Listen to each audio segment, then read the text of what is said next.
This is Buckeye legend Mike Tomczak, and you're listening to OVE Podcast. It's Ohio versus everyone. Subscribe, like, listen, and follow, and don't forget your comments. Here's the show, and remember to always wash your BALLS.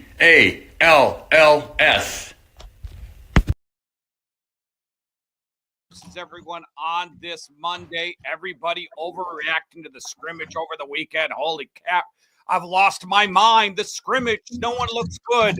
It's Ohio versus everyone on the tour, QFM 96 mornings. He's Sam Grooms on this Monday. Little Buckeye talk, little record-breaking talk, and a team proven to be who they always are, the Blue Jackets. Oh, they sucky.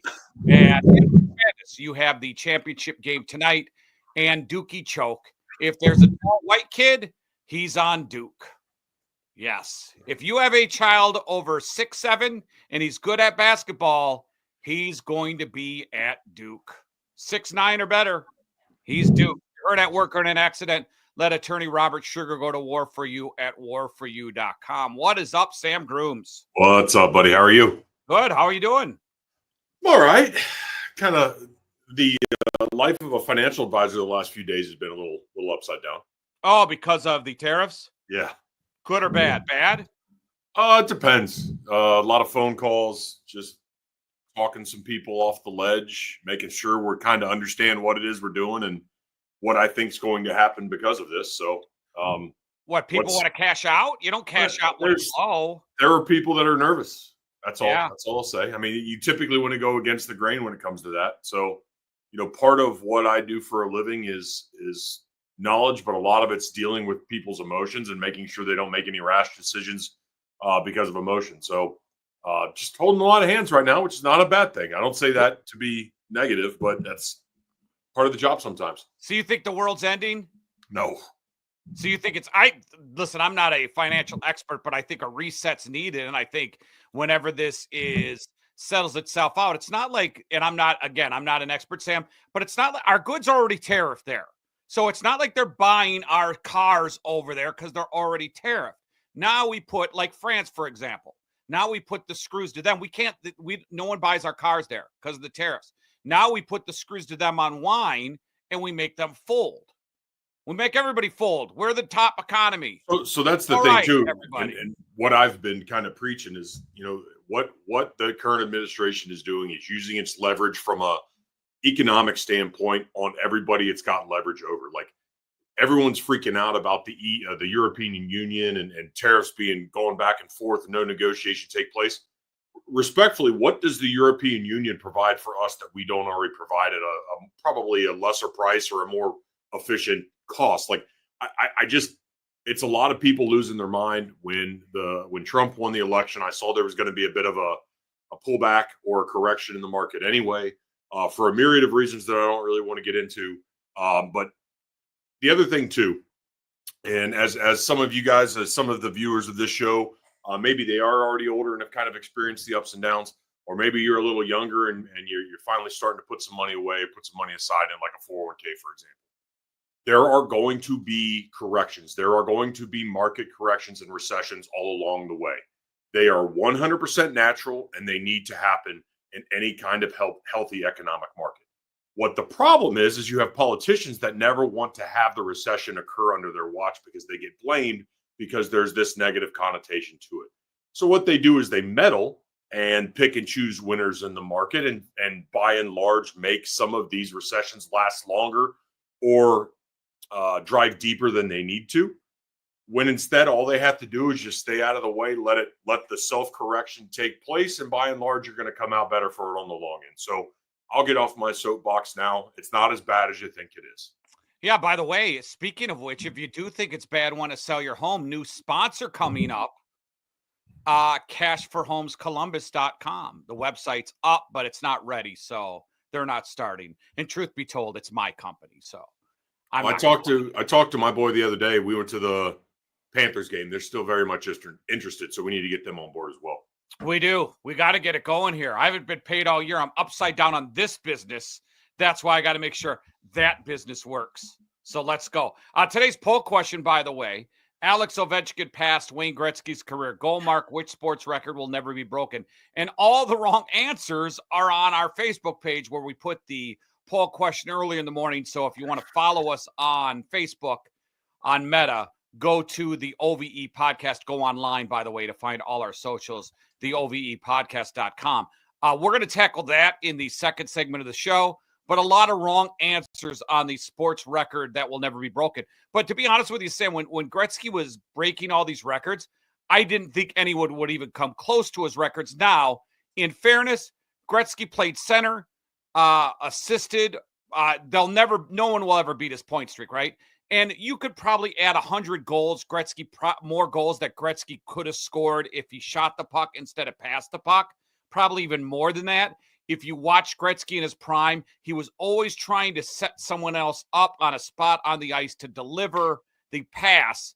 If he made shots, his whole thing was you miss 100% shots you don't take. Gretzky would have the record, and it wasn't close. Ovechkin plays wing. He's there to score. Gretzky was there to play make. Still, Ovechkin has the award. He's the best goal scorer in hockey history, and I think they did it the same age, same amount of games, correct? Pretty damn close. Yeah, so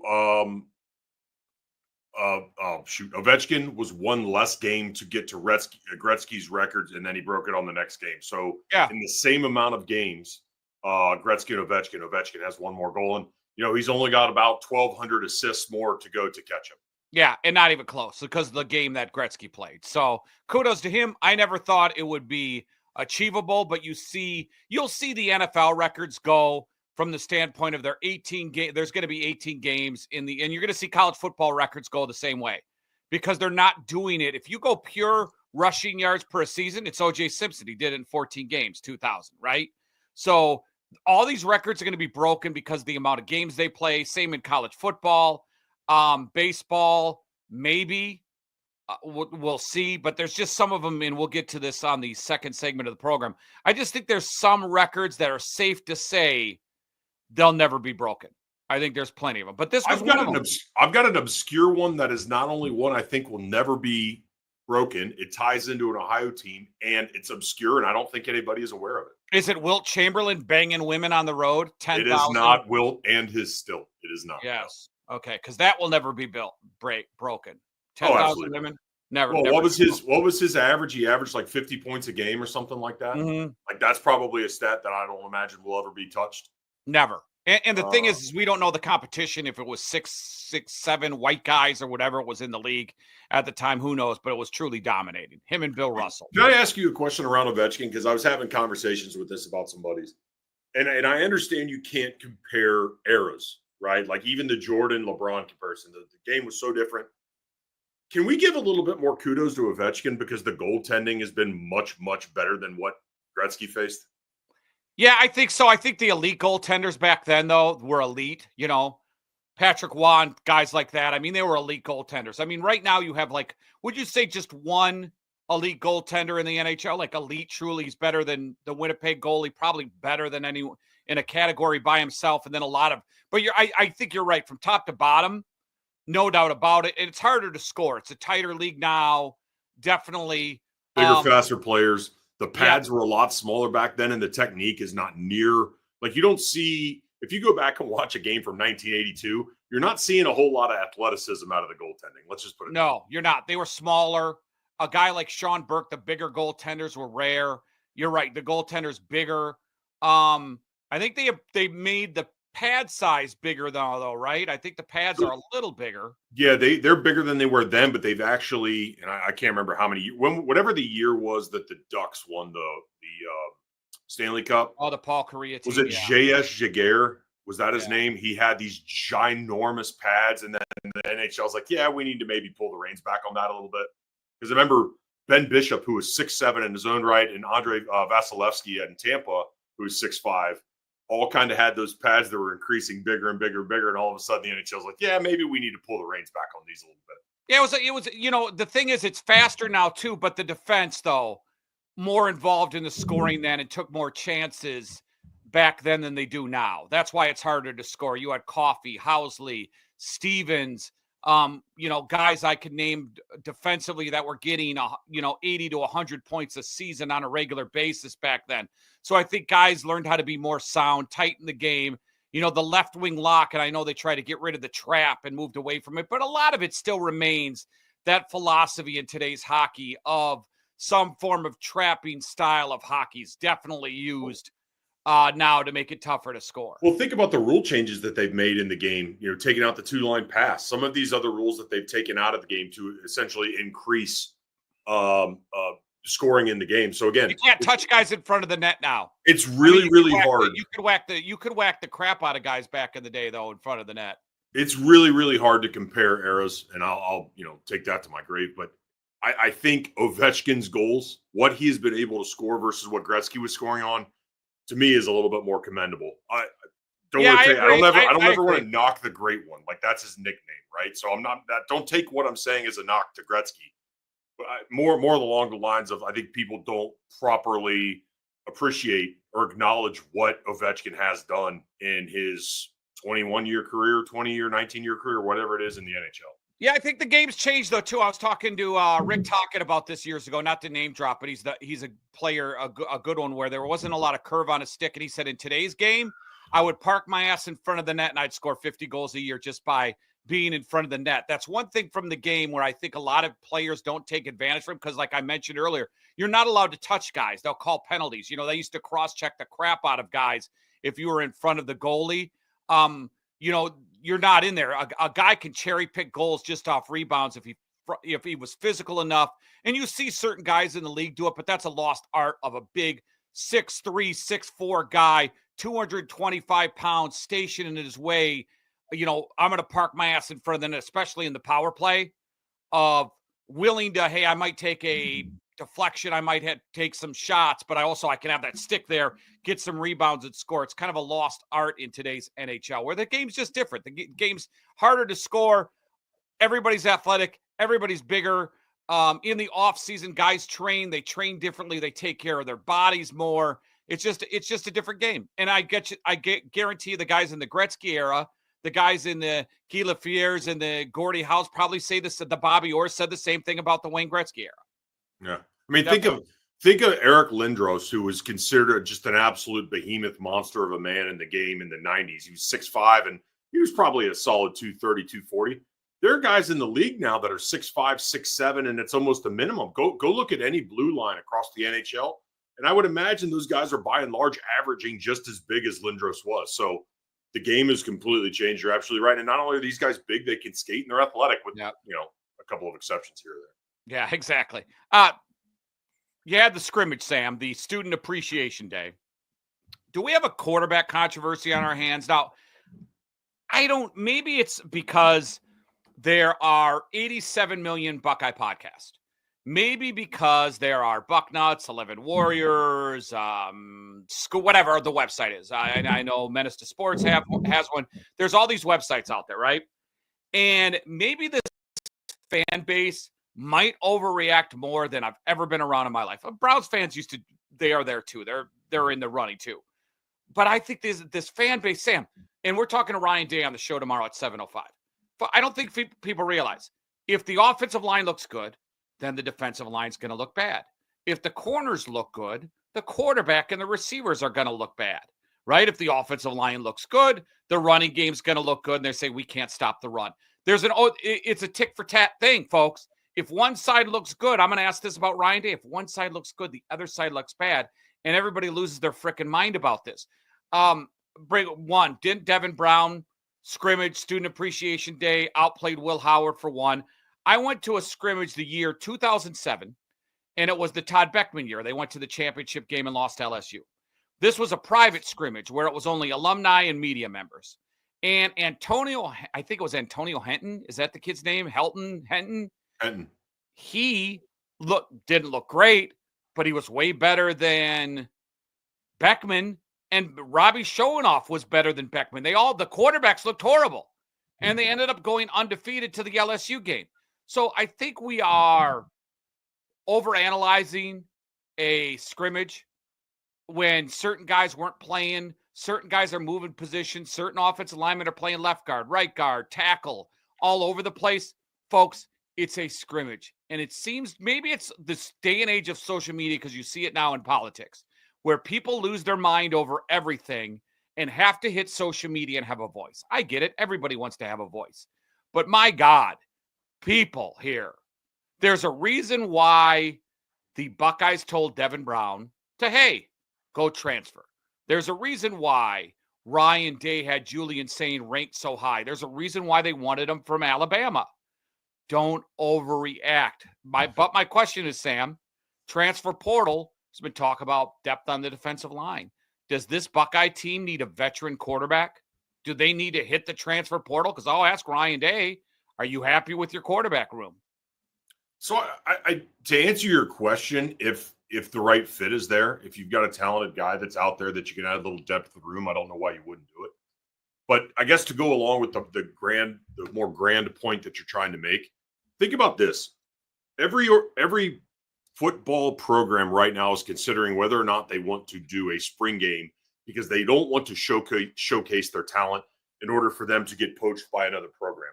But on the other side, people that are watching a glorified practice, and that's exactly what this is, you have coaching staff and a program showing you everything they want you to see, and you're going to overreact. So which side is it? Is it the program doesn't want to put on display their talent so it gets poached, or are these guys just the grand puppet masters only showing you what you want to see? So the other thing too, and how I consider this is, and when I was in college, we always had fall ball. Fall ball sucked. It was like 6 weeks of just miserable.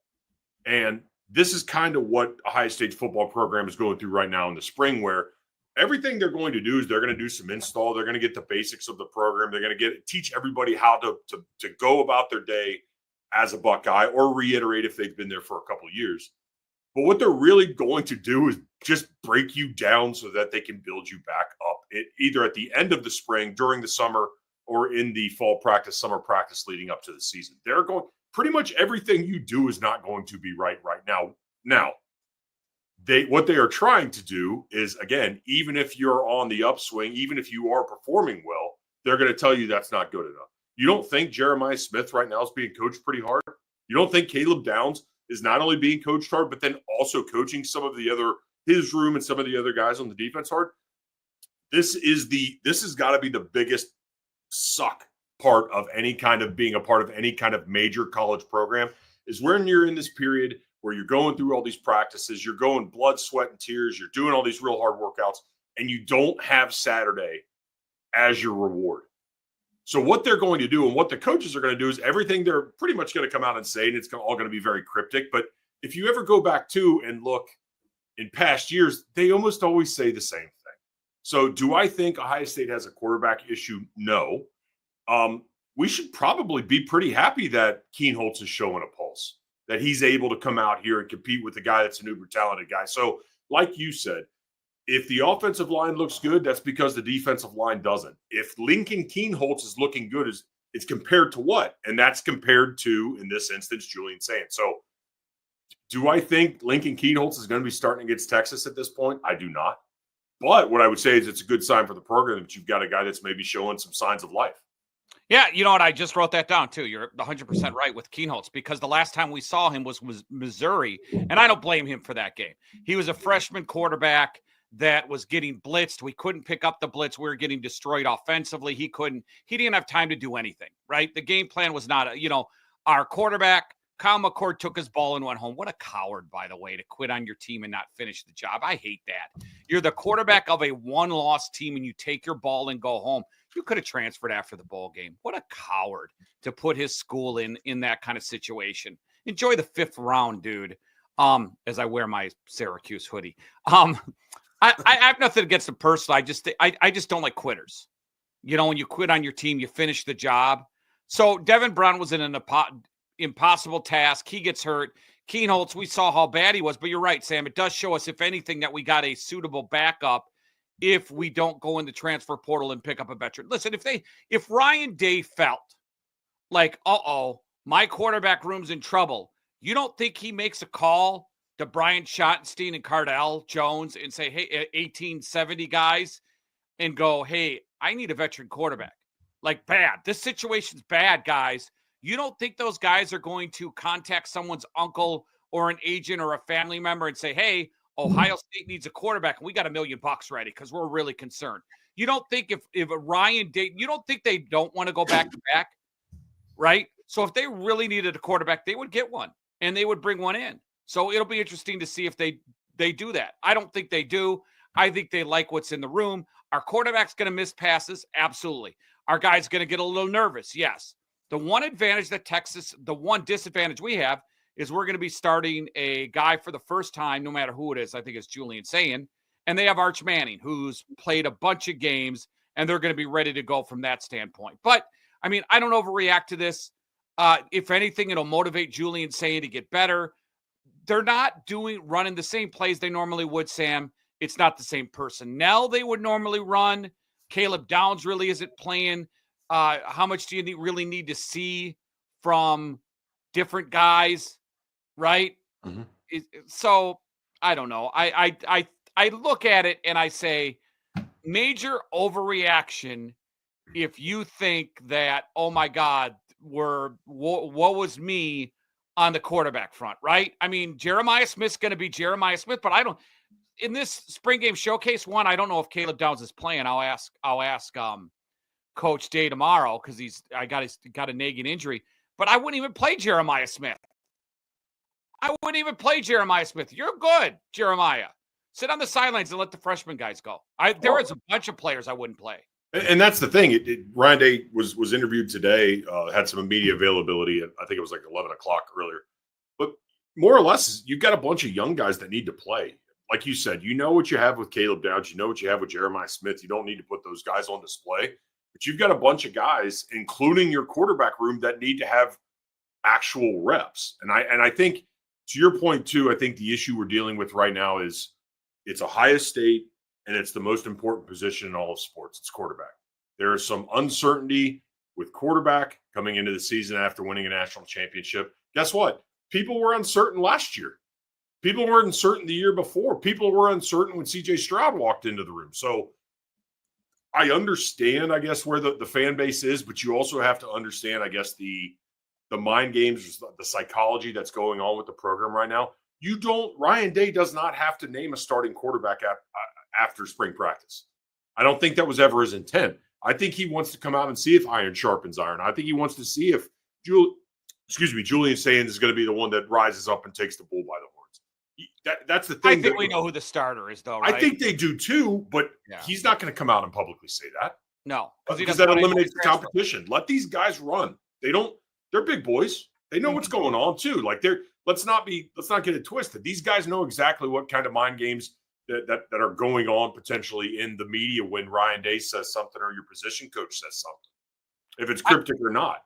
Yeah, a couple things that I want to touch on that I think's not. I love that this team, once they reset and mentioned to Ryan Day, let's end with the 2024 national champ stuff. That we have to earn our right as a team and not live off of last year's championship. I like that mindset. This is a different team. You can't assume it's going to be like the other one. It's hard to repeat in college football. I would say the odds of them doing it are, one, maybe 10% chance. I mean, not good. We'll find out as the season goes. And remember, much like last season, it really isn't like what happens in the regular season, who's going to peak in the playoffs. So I think that proves when you have to go 4 games or 3 games in the playoffs, it's when you're going to peak. So I wouldn't buy into you just want to get in and then see how you play there. And David Pollack on his podcast mentioned about Caleb Downs being an elite player. Tell you what, man, this could be a guy. Tell you what, man, Frank Caliendo's coming to town. I could do my Gruden. You want to go to the show, by the way? Sure. I saw Shane Gillis on Friday. Good? Funny. Was he? He did less than an hour, though, man. That's a little weird to me. Did he? At a stadium show? Yeah. I'll see if my wife wants to go. I've asked her like 3 times, are we going to Frank? And she's like not responded. Non-committal? Yeah, she just is not. Well, it's just because it's a text for me. But are you buying? So every now and then in Columbus, but we've had great players through here during the urban era. What David Pollack is saying, and I tend to agree with him if I can read between the lines here, Zeke Elliott was an elite college football player, right? We look at him and go, all right, Archie, Eddie George, Zeke, right? Would you say those kind of three guys, and for running backs? And I'm not going along to hop along Cassidy, but I'm just saying those three guys, right? Elite talents. And you could throw J.K. Dobbins was pretty good or whatever, right? But when was the last time the Buckeyes had like sick elite, like Orlando Pace? When I look at Orlando Pace, I think one of the greatest, probably the greatest left tackle in college football history, an elite player, Hall of Fame player. Zeke, you're not going to say the greatest running back in NFL or college football history. Do you look up at Caleb Downs, and if he continues the way he's playing, you could say this dude could be the greatest safety in college football history? Because it could be, if you really look at that position and do the, get behind the scenes of what a safety's responsibility and how he plays the position, you could really say that Caleb Downs, Sam, might be, if he continues, the greatest college safety in college football of all time. Well, and we've talked about this too, and I agree. Like, the guy's an absolute eraser. His game was different than what I thought it was going to be, but like I said, he's the boogeyman. He's Baba Yaga. I'll never be convinced otherwise. But we've talked about this in the past, where Ohio State really hasn't had that grab you by the collar, by your throat, throw you up against the wall and set you straight. Guys that have emerged as the vocal leader. Caleb Downs was one of the guys that went to the coaching staff and has been telling all the players the 2025 team had nothing to do with last year's national championship. I don't want to hear any more about it. We need more guys like that. You don't need a locker room full of them, but you need 4, 5, 6 leaders, veteran guys, whether it's by how many years they've been with the program or by their performance. You need guys like that to be able to set the locker room straight so that the coaches don't have to. And hey, Cleveland Browns. Emerges that guy. Hey, Cleveland Browns. Take a look at Caleb Downs, what he's doing, and you're complaining about your chemistry in your locker room, about Deshaun Watson. You need guys like Caleb Downs to set the record straight. Do you think when it comes to policing the locker room, there's going to be finger pointing on Ryan Day? No. It's the Browns fans finger pointing at Kevin Stefanski. It comes from the players. If you've ever been in a locker room or covered a team, it's got to be the players commanding the locker room. Now, the players then go to the coach, like we told stories of Zach Bourne doing it, Caleb Downs, and the airing of grievances after the Michigan game. That's leadership. When after the Michigan game, the leaders come to the coach and say, WTF, we got to fix it, right? So if you want an example, I'm not dogging on the Browns fan base. What I'm dogging on is the guys in the locker room, where the fan base thinks, oh, Kevin Stefanski is they're ruining the locker room because of Kevin Stefanski. It has nothing to do with Stefanski. It's people stepping up in the locker room. And you get a guy like Caleb Downs, who's one of the leaders, where you need guys like that. It's almost an added advantage, Sam, because you have great players, and sometimes they're silent and they're not the locker room assassins. He's the locker room leader and the assassin on the field. It almost seems like the guy's never out of place, never out of position. When they need a play, they make a play. And how I judge a player, what does a player do in big games? Well, Caleb Downs made huge plays. Made money plays. Made plays that guys just don't make in that championship game, right? In the game against Texas. Texas. He made plays in that game where normal people just don't make the play. Texas scores the touchdown. Well, think of the balls and the chutzpah of a guy to come in after the Michigan game, and he was essentially the one, it sounded like, that was kind of the ringleader of putting everybody on blast, including his side of the ball or himself. Yeah. And I think you have to have that. Like the game itself and society, we've gone soft, but you need guys like Caleb Downs, not only for what he does as far as a performance goes, and Jeremiah Smith, but you need these guys to be vocal. Yeah. You don't have to be vocal to be a leader, but this guy's the total package in that he seems to be a guy to me that not only can lead with his play on the field, but when he opens his mouth, people listen. So I'm here for it. I'm all for it. And the guy is contributing to this program, not only by what he's doing on the field, but what he's doing with the locker room and coaching these other players more than I ever expected him to do. So, if I ever badmouthed or criticized Caleb Downs in the past, no, you haven't. I'd let you know. No, I'd let you know if you did. By the way, speaking of Caleb Downs, are we going to get the real story of what's going on with Austin Ward, Birmingham, and Caleb Downs? Because Caleb Downs not saying anything about it. I was going to bring that up to you earlier, but I didn't know if we wanted to touch that lightning. Do you know the story, like the nuts and bolts? I tell you what, let's take a break. We come back. By the way, subscribe, like, follow, and share. If you're watching on YouTube, there's a little thumbs up. hit the thumbs up button. I tend to believe, you know what? I'll give you my opinion on it because I don't know the details. You do. I kind of know the details. We'll take a 60-second break, come back. We'll talk about these guys. We'll talk about the poll question. Ovechkin passed Gretzky career goal mark. Which sports record will never be broken? We'll do that. And then we'll get on the Jackets. We'll talk a little Jackets. We got plenty of stuff to do. Are you in Friday too? We could talk spring game. You do a show Friday? Yeah, shouldn't be a problem. Beautiful. There we go. We'll talk more. We'll talk more Buckeyes on Friday. 60 seconds. We're back. OVE podcast. We go to war for you. At Schuerger Trial Attorneys, we don't back down. Accident? Call us today at 877-WAR-FOR-YOU or visit warforyou.com for a free consultation. Know your rights because results matter. That's 877-WAR-FOR-YOU. 877-WAR-FOR-YOU or visit warforyou.com. War for you. warforyou.com. Denrob Management has over 40 years experience in all aspects of payroll, processing checks, tax filing, W-2 and 1099 preparation. First-time customers get 50% off their first 3 months processing fees. Give them a call now, 614-297-1158 or denrobmanagement.com. Let's go. OVE podcast, Ohio versus everyone. Subscribe, like, follow, share.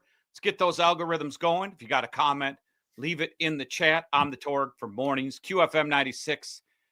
We have Ryan Day on tomorrow, 7:05. Sam Grooms. Tomorrow is going to be a big day for our show because of the Ryan Day interview.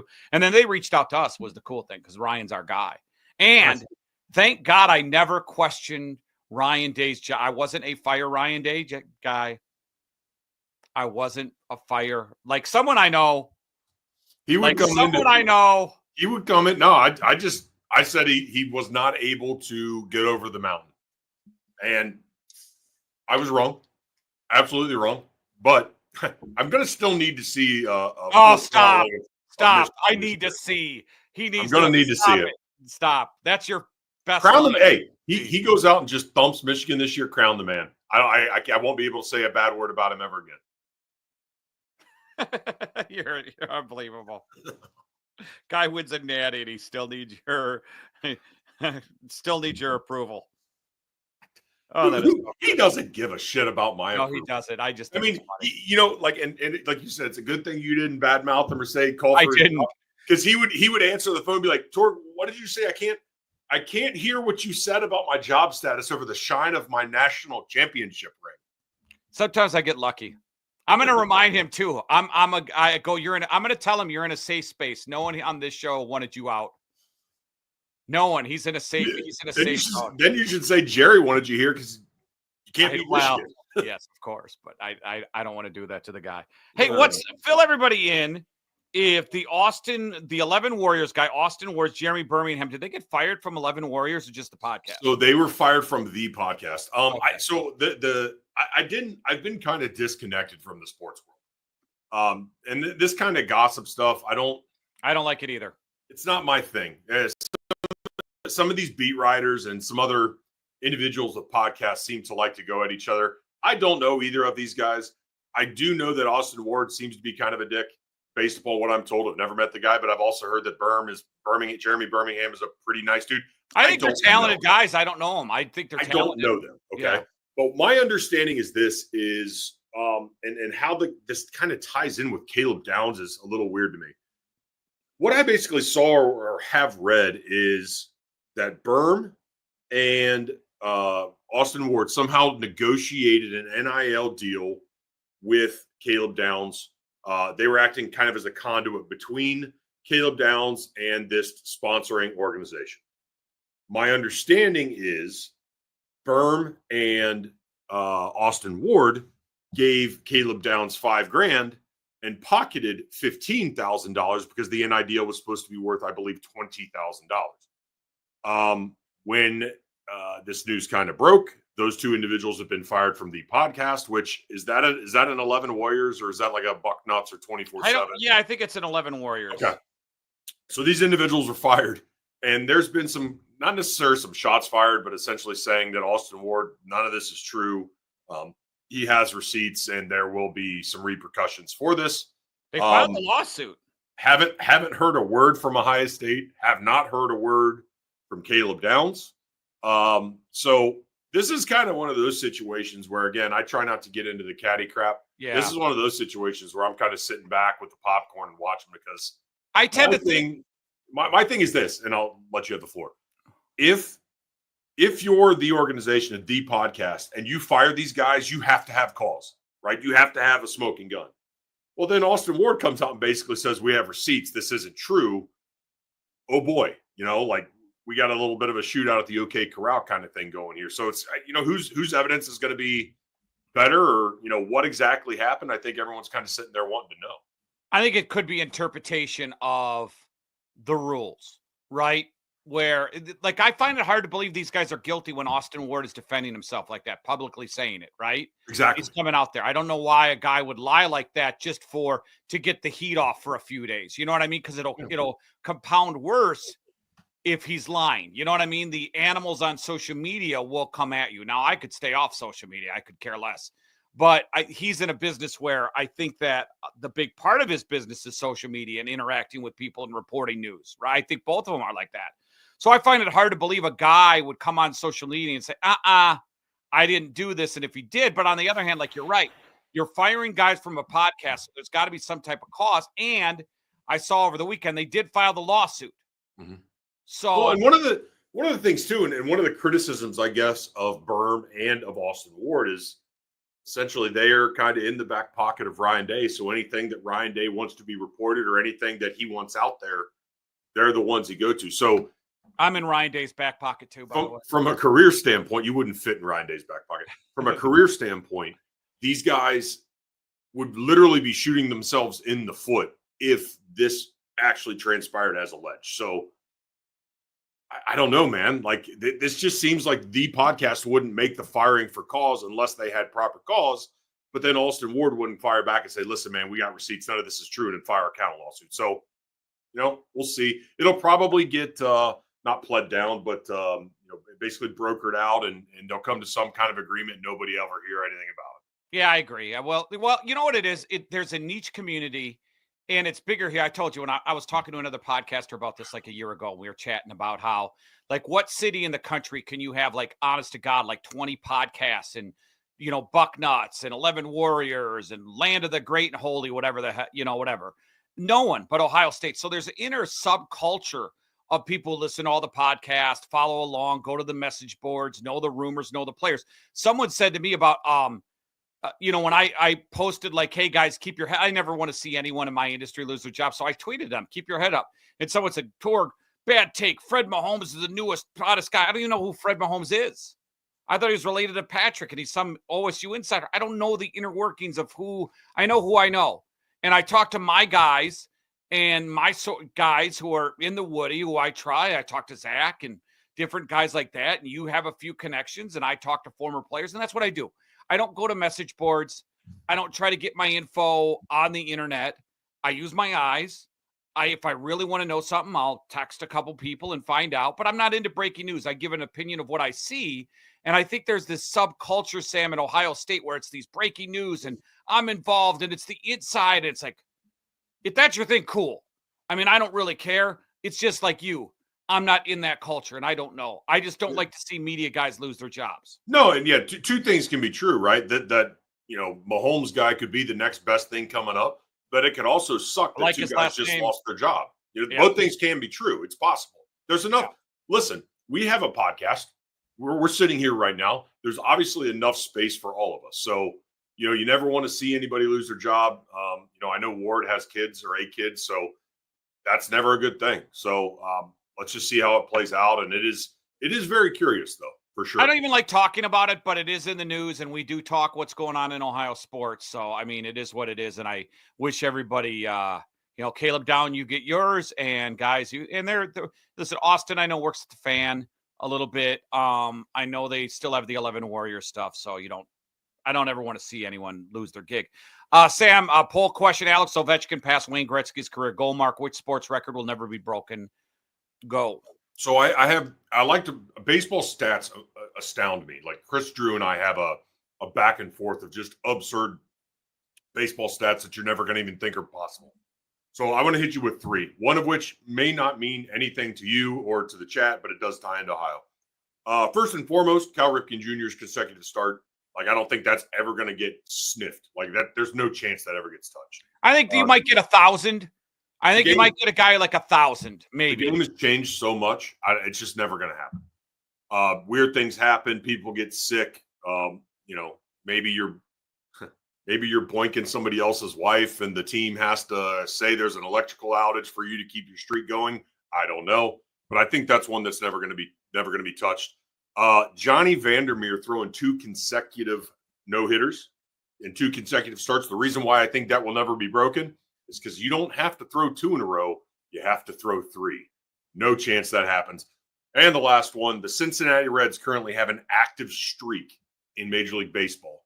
And it is the longest of said streaks. They have won 7 consecutive World Series baseball games. I don't think that'll ever be touched either. 7 games? 7 consecutive. They won the last 3 of the 76 World Series, and then they swept the A's in 1990. That is 7. I think that will happen. I don't think everyone will touch it, man. There's too much parity in the game. We'll see. I think you're going to get a hot team that does. And it would have to stretch over 2 seasons. Look at UConn. UConn, I mean, it could be 2 completely different teams, though. I mean, with the way the Dodgers are right now, teams like that, dude, Dodgers might lose like 20 games this year. Yeah, but it's the World Series. Yeah. Mine is Joe DiMaggio.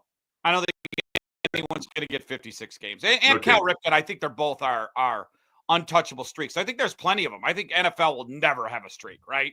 I mean, maybe the Jim Marshall games play. Did Favre beat that streak? Or no, was it a stupid punter? I think maybe that broke that. I don't know. 2 consecutive games in the NFL, dude. It's just super hard. But I'll go Joe DiMaggio. A lot of people are saying the Ricky Henderson streak, right? In this day and age of baseball, Sam, I would think that. Was it 1,600 bags? Something like that. I would think that it's easier now than ever to steal because it's a lost art in this game, man. I would if I'm LED LaCruz, I would steal every damn time I'm on base. 1,406. Yeah, I mean, I think single season record of 130 in one season. I think it could be broken. The problem is guys who get on base, it's frowned upon now to have a high on-base percentage, right? To get base hits, to get singles. That's frowned upon. You want a guy, baseball's almost going like you hit 240, 39 home runs and 70 RBI, and you're a great player. Where really I think someone's going to, and it could be this year's Reds, someone's going to break that trend, Sam, where they just get on base, they play Billy ball, they generate runs. When I mean Billy ball, I mean first to third, sacrifice bunts, moving guys over, generating runs. I think the analytics are ruining the game, where if someone almost does anti-analytics of like, hey, your job is to get on base, which kind of this Moneyball started from, like the on-base percentage. That's how Moneyball started, the A's, and then now it's taken to an insane level. I think someone at some point, this team is just going to get on base. There's going to be a guy who's going to give Ricky Henderson a run for his money in the next 50 years. I don't mean right now, but I think the way guys get fat, Ricky Henderson did it because he was fast. Faster than everybody. Think of all the records that Nolan Ryan has that'll never be touched again. Innings pitched, 7 no-hitters, not going to happen. Never 7 no-hitters. You know what? Here's the amazing, like we talk about these stupid stats.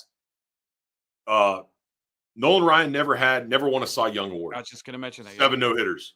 Yeah. I want to say Roger Clemens had 7 Cy Youngs, did not throw a single no-hitter. Like stupid stuff like that. There was a stat I saw that in one year, Don Mattingly had more home runs than swings and misses.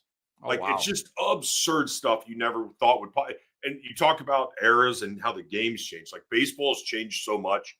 A lot of these pitching records, the wins record was it Sandy Koufax was it Cy Young over 500 wins? Like, those things are never going to happen. I'm sorry.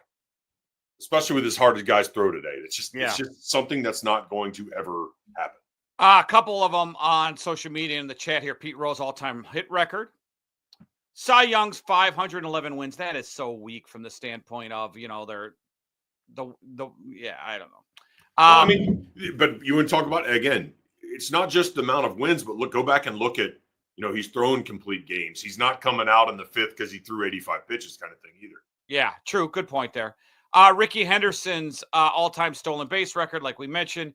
Jimmy Johnson's record for consecutive NASCAR championships. I don't know. What do you have, 4 in a row or something like that? Not a big NASCAR fan, so I don't know. By the way, people are chiming in with Emmitt Smith's rushing record. That's absolutely going to get beat. Wade Boggs' consecutive beers cross-country flight. That's a good one. A lot of Pete Rose hits. A lot of ones we've mentioned in the chat. Have you ever dug deep into like Tony Gwynn stats or records? No, but we are on a text. Merker loves doing that. Me and Chris have a bunch of good ones, and they almost always revolve around Nolan Ryan, Greg Maddux, or Tony Gwynn. Yeah. For example, Tony Gwynn faced Maddux, Pedro, Glavine, and Smoltz a combined 323 times in his career. He struck out 3 times. Wow. His career batting average is like 338. His career batting average against Cy Young Award winners is 339. Like stuff like that the guy was just absurdly good at hitting. Kind of gone late. You want to just wrap it up? We'll do jackets there. Don't worry about it. They're going to. Not much is going to change, I don't think. Yeah, I think that turkey's cooked. Yeah. Hey, a couple quick things, though. Let's throw this out there. Vladimir Jr., Guerrero Jr., 14 years, $500 million. Where does that put him? Third? I think second for pay up front, though, right? It's not deferred. So none of the money's deferred. Yeah, so I think that one is up front, the second highest. To me, I don't get that. Right? It's just proof that it's just proof that if you can produce with the bat in the Major League Baseball, you're going to get paid. Yeah. Yeah, but does he show you $40 million stats, though? Does he? Well, I mean, that's another conversation for another day because I don't know that you talk about the game changing. Back in my day, the 40-year-old saying that now. You know, guys making that kind of money would bat 300, 320 and have 50 bombs and 130 RBIs, and those guys are long gone. Yeah. Agreed. No, and does he get paid in American dollars or Canadian? I would probably say I'd want American if I'm him. I would too. Right? Yeah. I mean, I would. And then March Madness, like to see Dookie chokey, but there were some bad calls in that game. Dookie got screwed. Yeah, if you can't inbound the ball, that you don't deserve to win.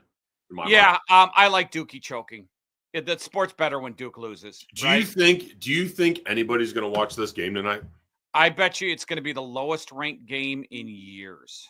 Yeah, I mean, I don't know that either of those teams are real powerhouses in the basketball space, but I've been wrong before. Either way, Jamel Hill's not going to be happy about the women being on at 3:00 on a Saturday and not in prime time. Yeah, what's the deal there? She's an idiot. I have never seen somebody so stupid have a job at one point in their career at ESPN. Okay, what a dope. She needs to get laid. She really does.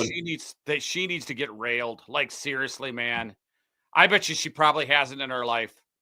Like, who would want to for one? I'm not commenting on that. Does she even like dudes? I mean, I don't care. I mean, let's just put it this way. If she didn't, I could see it. Yeah. I mean, they have devices. She can get pegged.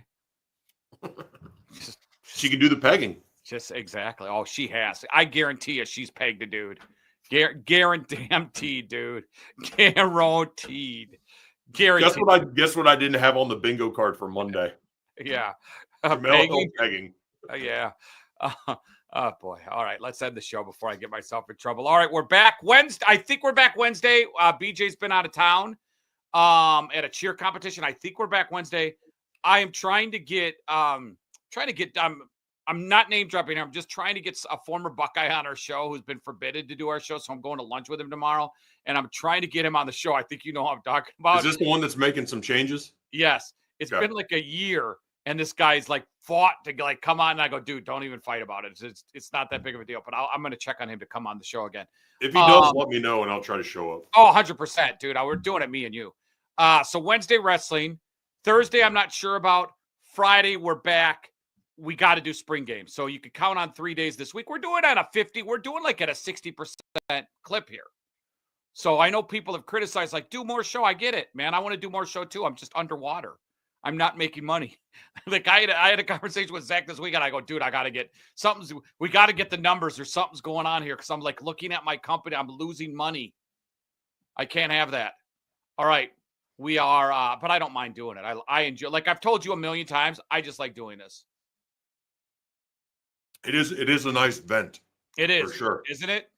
And absolutely. We talked about Jamel Hill pegging, and then got to talk football. So there you go. There you go. All right, we are back Wednesday possibly, and Friday for sure. All right, thanks everybody. See you guys. Hey, it's Torg for Custom Air. You know, when it comes to my HVAC system, I don't trust just anyone. I trust Custom Air. These guys are fast, reliable, and they know their stuff. Fall's just around the corner, and now's the perfect time to make sure your HVAC equipment is running at its best. Don't wait until it's too late. Get ahead of the game. I wouldn't trust anyone else with my home, and neither should you. Visit them on the web at customairco.com and keep your home comfortable all season long. Custom solutions, custom comfort, Custom Air. Thinking of buying or selling a home? Give Lauren Torgerson a call with Next Home Experience. Lauren has been servicing the Columbus metropolitan area for 10 years. So whether you're a first-time home buyer, considering building, want to upsize or downsize, Lauren can help you with all your real estate needs. Get a free market analysis for your area and get started working on making tomorrow's dreams happen today. Call or text Lauren at 614-296-3952, 614-296-3952, or email at torgersonlauren@gmail.com.